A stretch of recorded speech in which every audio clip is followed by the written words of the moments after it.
എല്ലാവർക്കും ബേക്ക് വിത്ത് കൊക്കോട്ടോറിൻ്റെ ഒരു പുതിയ എപ്പിസോഡിലേക്ക് സ്വാഗതം. ഇന്ന് ഞാൻ നമ്മുടെ കിഡ്സിൻ്റെയൊക്കെ ഫേവറേറ്റ് ആയ ഡാർക്ക് ഫാൻറ്റസി അല്ലെങ്കിൽ നമ്മുടെ കാഡ്ബറീസിൻ്റെ ചോക്കോ ബേക്സ് ആ ഒരു ബിസ്ക്കറ്റിൻ്റെ റെസിപ്പി ആയിട്ടാണ് വന്നിരിക്കുന്നത്. ആ ഒരു ബിസ്ക്കറ്റ് നമുക്ക് ഉണ്ടാക്കാൻ വേണ്ടിയിട്ട് ഫസ്റ്റ് നമ്മൾ ന്യൂട്ടെല്ല പ്രിപ്പയർ ചെയ്യുന്നുണ്ട്. ആ ന്യൂട്ടെല്ലയും നമ്മൾ ഹോം മെയ്ഡായിട്ട് തന്നെയാണ് പ്രിപ്പയർ ചെയ്യുന്നത്. വളരെ ഈസിയാണ് നമുക്കത് വീട്ടിലുണ്ടാക്കിയെടുക്കാനായിട്ട്. സാധാരണ ഹെസൽനട്ട് വെച്ചിട്ടാണ് ന്യൂട്ടെല്ല പ്രിപ്പയർ ചെയ്യുന്നത്. പക്ഷേ അത് നമ്മുടെ മാർക്കറ്റിൽ അത്ര അവൈലബിൾ അല്ല. സോ നമ്മുടെ മാർക്കറ്റിൽ ഈസിലി അവൈലബിൾ ആയ കാഷ്യൂ നട്ടും ആൽമണ്ട്സും വെച്ചിട്ടാണ് ഞാനിന്ന് ന്യൂട്ടെല്ലയുടെ പ്രിപ്പറേഷൻ കാണിക്കുന്നത്. അത് എല്ലാവർക്കും ഈസി ആയിട്ട് പ്രിപ്പയർ ചെയ്യാൻ പറ്റും. ന്യൂട്ടെല്ല പ്രിപ്പയർ ചെയ്യാൻ വേണ്ടിയിട്ട് ഞാനിവിടെ 1/2 കപ്പ് കാഷ്യൂ നട്ടും 1/2 കപ്പ് ആൽമണ്ട്സും എടുത്തിട്ടുണ്ട്. ഇവ രണ്ടും നമുക്ക് നല്ലപോലെ ഒന്ന് ഡ്രൈ റോസ്റ്റ് ചെയ്തെടുക്കാം. റോസ്റ്റായി കിട്ടാൻ വേണ്ടിയിട്ട് ഒരു 2 അല്ലെങ്കിൽ 3 മിനിറ്റോളം ടൈം എടുക്കും. നട്ട്സ് ഇപ്പോൾ നല്ലപോലെ റോസ്റ്റ് ആയിട്ടുണ്ട്. നമുക്കിത് തണുക്കാനായിട്ട് വേറൊരു പാത്രത്തിലേക്ക് മാറ്റി വെക്കാം.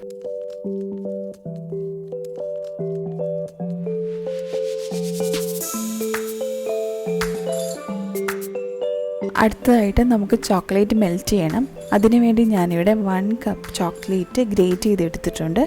അത് ഡബിൾ ബോയിലിംഗ് മെത്തേഡിലൂടെ നമ്മൾ മെൽറ്റ് ചെയ്തെടുക്കുകയാണ് ചെയ്യുക. അതിപ്പോൾ നല്ലപോലെ മെൽറ്റായിട്ടുണ്ട്. ഇതിലേക്ക് 1 ടേബിൾ സ്പൂൺ വെജിറ്റബിൾ ഓയിലാണ് യൂസ് ചെയ്യുന്നത്. വെജിറ്റബിൾ ഓയിലിന് പകരം ബട്ടർ വേണമെങ്കിൽ നമുക്ക് യൂസ് ചെയ്യാം. ഇനി ഇത് നല്ലപോലെ മിക്സ് ചെയ്ത് തണുക്കാൻ വെക്കണം. അടുത്ത് നമ്മൾ കുക്കി ഡോ പ്രിപ്പയർ ചെയ്യാൻ പോവാണ്. അതിന് വേണ്ടിയിട്ട് 2 കപ്പ് ഓൾ പർപ്പസ് ഫ്ലോർ ആണ് ഞാൻ എടുത്തിരിക്കുന്നത്. 1/2 കപ്പ് കൊക്കോ പൗഡർ, നല്ല ക്വാളിറ്റിയുള്ള കൊക്കോ പൗഡർ എടുക്കാൻ ശ്രദ്ധിക്കണം. 1/4 ടീസ്പൂൺ സോൾട്ടും 1/2 ടീസ്പൂൺ ബേക്കിംഗ് പൗഡറുമാണ് എടുത്തിരിക്കുന്നത്. ഇവയെല്ലാം കൂടെ നമുക്ക് നല്ലപോലെ ഒന്ന് സീവ് ചെയ്തെടുക്കാം.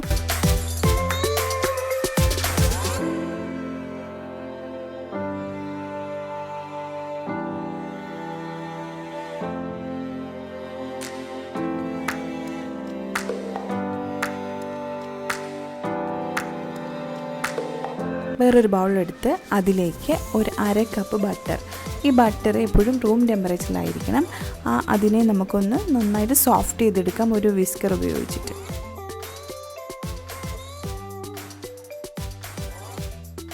ഇതിലേക്ക് ഞാൻ 1/2 കപ്പ് ബ്രൗൺ ഷുഗറും 1/2 കപ്പ് വൈറ്റ് ഷുഗറുമാണ് എടുത്തിരിക്കുന്നത്. ഇവ രണ്ടും നമുക്ക് നന്നായിട്ടൊന്ന് ബട്ടറുമായിട്ട് യോജിപ്പിച്ചെടുക്കാം. ഇലക്ട്രിക് ബീറ്റർ ഉള്ളവർക്ക് അതും യൂസ് ചെയ്ത് മിക്സ് ചെയ്യാവുന്നതാണ്. ഇതിലേക്ക് നമുക്ക് 2 മുട്ട ചേർത്ത് നന്നായിട്ട് മിക്സ് ചെയ്തെടുക്കാം. മുട്ട വേണ്ടാത്തവർക്ക് നമുക്ക് 1/4 കപ്പ് പാൽ ഇതിന് പകരം ചേർത്താൽ മതി.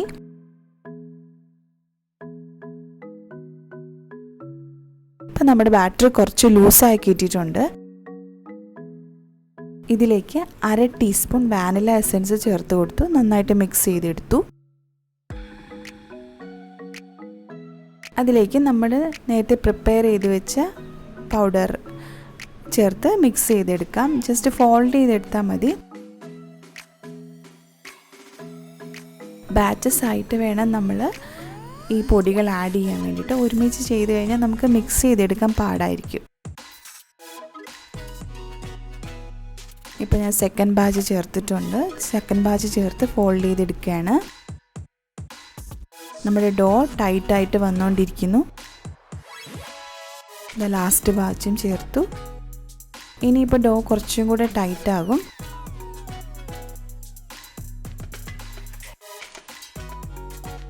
നല്ലൊരു സ്പാക്ടുലയോ സ്പൂണോ ഒക്കെ യൂസ് ചെയ്യുക, അല്ലെങ്കിൽ നമ്മുടെ ഹാൻഡ് ഉപയോഗിച്ചിട്ടാണെങ്കിൽ നമുക്ക് കുഴച്ചെടുക്കാവുന്നതാണ്. ഡോ ഇവിടെ റെഡി ആയിട്ടുണ്ട്. ഇതാണ് അതിൻ്റെ കൺസിസ്റ്റൻസി. ഇനി നമുക്ക് ഇതൊരു 1/2 hour to 1 hour ഫ്രിഡ്ജ് വെച്ചിട്ടൊന്ന് സെറ്റ് ചെയ്യണം. അപ്പോൾ ഒന്നുകൂടെ ഒന്ന് കട്ടിയായി കിട്ടും. ആ സമയം കൊണ്ട് നമ്മുടെ നട്ട്സും ചോക്ലേറ്റും ഒക്കെ ഇവിടെ നന്നായിട്ട് തണുത്തിട്ടുണ്ട്. നമുക്കതിനെ ഒന്ന് ഒരു മിക്സിയുടെ ജാറിലേക്കിട്ട് നല്ല പേസ്റ്റ് പോലെ അരച്ചെടുക്കാം. നമ്മൾ ഒരുമിച്ചല്ല അരയ്ക്കുക, നമ്മളൊരു സ്റ്റെപ്പായിട്ട് വേണം ചെയ്യാനായിട്ട്. കാരണം മിക്സിയുടെ ജാറ് ചൂടാകാൻ പാടില്ല. ഇതാദ്യം ഞാനൊന്ന് പൊടിച്ചെടുത്തിട്ടുണ്ട്. അത് ഞാനൊന്ന് വെയിറ്റ് ചെയ്യാൻ കൊടുത്തിട്ട് വീണ്ടും ഒന്നുകൂടെ ക്രഷ് ചെയ്യാൻ പോവാണ്.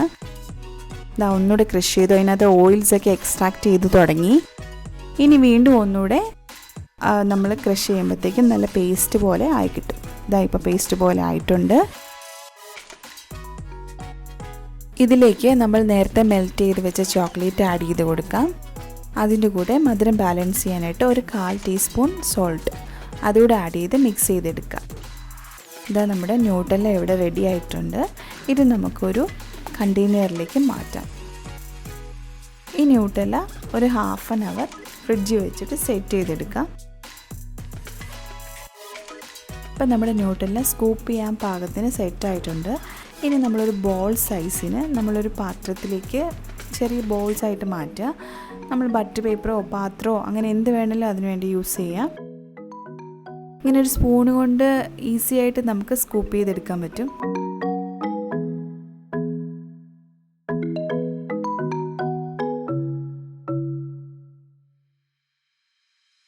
ഇത് ഞാൻ 1/2 hour to 1 hour ഫ്രീസറിൽ വെക്കുകയാണ്. ഇത് നമ്മുടെ ഡോ ഇപ്പോൾ കറക്റ്റ് സെറ്റായിട്ടുണ്ട്. ഇതാണ് അതിൻ്റെ കറക്റ്റ് കൺസിസ്റ്റൻസി. നമ്മുടെ കയ്യിലൊന്നും പറ്റി പിടിക്കില്ല. അപ്പം അതിനകത്ത് നിന്ന് നമുക്ക് ചെറിയ ബോൾസായിട്ട് ഉരുട്ടിയെടുക്കുക. നമ്മൾ അതിലൊരു ഡോ ഒരു ബോൾ സൈസിലെടുക്കുക. അതിനൊന്ന് ചെറുതായിട്ട് അതിൻ്റെ മിഡിൽ ഭാഗം ഒന്ന് പ്രസ് ചെയ്ത് ഒരു ചെറിയ ഹോൾ പോലെ ആക്കിയിട്ട് ആ ഹോളിലേക്ക് നമ്മൾ നേരത്തെ സ്കൂപ്പ് ചെയ്ത് വെച്ച ആ ന്യൂട്ടെല്ല ഉണ്ടല്ലോ അത് വെച്ചിട്ട് നമ്മൾ ജസ്റ്റ് ഒന്ന് കവർ ചെയ്തെടുക്കുക. കവർ ചെയ്തെടുത്തിട്ട് നമ്മൾ നോർമലി ഒരു കുക്കീൻ്റെ ഷേപ്പിൽ ജസ്റ്റ് പ്രസ് ചെയ്ത് ഷേപ്പാക്കി കൊടുക്കുക. ഇപ്പം നമ്മുടെ കുക്കീൻ്റെ ഷേപ്പായി കിട്ടിയിട്ടുണ്ട്. അതിനെ ഞാനൊരു ബേക്കിംഗ് ട്രേയിലേക്ക് മാറ്റുകയാണ്. അതുപോലെ നമുക്ക് ബാക്കി എല്ലാ കുക്കീസും റെഡി ആയിട്ടെടുക്കാം.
എൻ്റെ കുക്കിംഗ് ട്രേയിൽ 6 കുക്കീസാണ് അറ്റ് എ ടൈം വെക്കാൻ പറ്റുക ഈ ഒരു വലിപ്പത്തിൽ.